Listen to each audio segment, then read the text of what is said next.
capitaine Ibrahim Traoré akumala de amba kumakana me aya de na kuro damna capitaine yokuma me for merci incroyable ay vidéo mais aya partager par maximum, c'est très très important. Aujourd'hui, tout le monde doit comprendre que l'ordre mondial, comme vous l'avez si bien dit, il n'y a que 2 camps et chacun devra choisir son camp. Ceux qui prétendent être neutres, soit n'ont absolument rien compris, ou ont peut-être le cerveau éteint. Il faut le dire clairement. Il n'y a pas de neutralité possible. Il y a les oppresseurs et il y a les opprimés.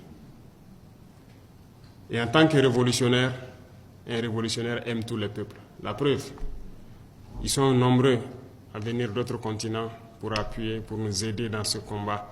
Parce que toute personne qui aspire, tous les peuples qui aspirent à cette liberté, à ce développement, à cette harmonie, à cette union que nous voulons entre les peuples du monde, sont unis par les liens de la révolution. Voilà pourquoi il n'y a pas de barrière et un révolutionnaire aime les peuples. Partout où il y a l'oppression, partout où il y a des peuples qui sont dominés par d'autres individus, les révolutionnaires doivent pouvoir donner de la voix. Et merci donc à vous qui êtes venus du continent européen, américain, un peu partout, pour nous soutenir, parce que la cause de Thomas Sankara, certes, le 15 octobre 1987, on a cru avoir assassiné l'homme et ses idées. On a tenté de détruire toutes les archives, même en passant par notre télévision nationale. Les gens ont essayé de détruire tout ce qui pouvait exister. Ils sont témoins, vous pourrez passer à la RTB les demander. Toutes les boîtes d'archives ont été vidées, essayer d'effacer totalement les faits de Thomas Sankara.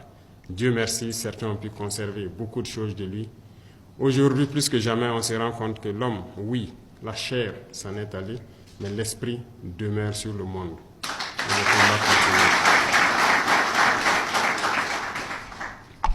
Aujourd'hui, beaucoup de chefs d'État africains se cachent derrière une soi-disant démocratie fabriquée à l'africaine, essayant de copier peut-être leur maître impérialiste.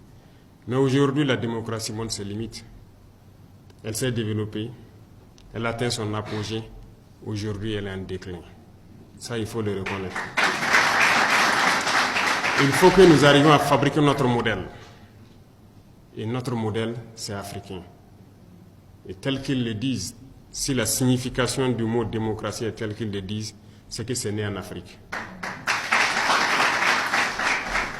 Alors, ici, nous avons notre manière de voir les choses. Il faut que nous redevenions africains et que nous acceptons de vivre africains. Comme disait le camarade président Thomas Sankara, c'est la seule manière de vivre libre et de vivre digne. Qui aujourd'hui plus que vous pour passer ce message au monde entier? Qui aujourd'hui plus que vous pour éveiller les consciences? Comme je l'ai dit, tout commence par là. Si la jeunesse ne connaît pas son histoire, la jeunesse ne comprend pas le monde d'aujourd'hui, ne comprend rien de la géopolitique, vous avez beau tourner ciel et terre, ils ne pourront jamais comprendre la démarche de la révolution. Il va de soi qu'à partir de maintenant, partout où nous sommes, que nous puissions faire passer le message de notre histoire, d'où nous venons, qu'est-ce que nous faisons aujourd'hui, pourquoi le monde est ainsi fait, pour que les gens puissent comprendre, emboîter le train de la révolution et qu'on puisse avancer vers un développement harmonieux, vers une Union africaine réelle.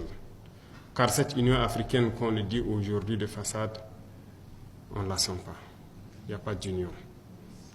Le continent est déchiré par des guerres, tout cela par la manipulation des impérialistes.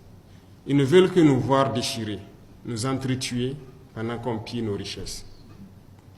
Mais il faut que le message passe. Il faut conscientiser. Il ne faut jamais s'arrêter de parler. Certains diront que beaucoup d'entre vous peut-être parlent beaucoup. Moi, j'ai été longtemps accusé de ça, mais il faut toujours parler.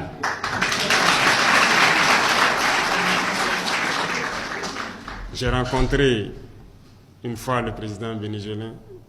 Il me disait, le père de la révolution, chaque jour il parlait à la radio. Et lui-même, qui était son fidèle, se demandait, mais pourquoi tous les jours il parle? Et Chavez l'a dit, il faut toujours parler pour que les gens comprennent le message et que le message de l'impérialisme ne puisse pas passer. Aujourd'hui, plus que jamais, lui l'a compris et il était venu juste pour m'encourager de continuer à parler. Pendant que sur le continent, nos frères, peut-être qui n'ont encore rien compris, nous disent qu'on parle trop.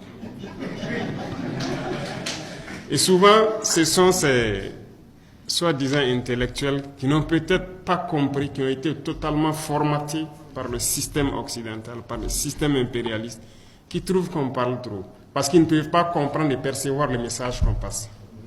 Malheureusement, c'est leur faiblesse aussi. Mais nous devons continuer à parler.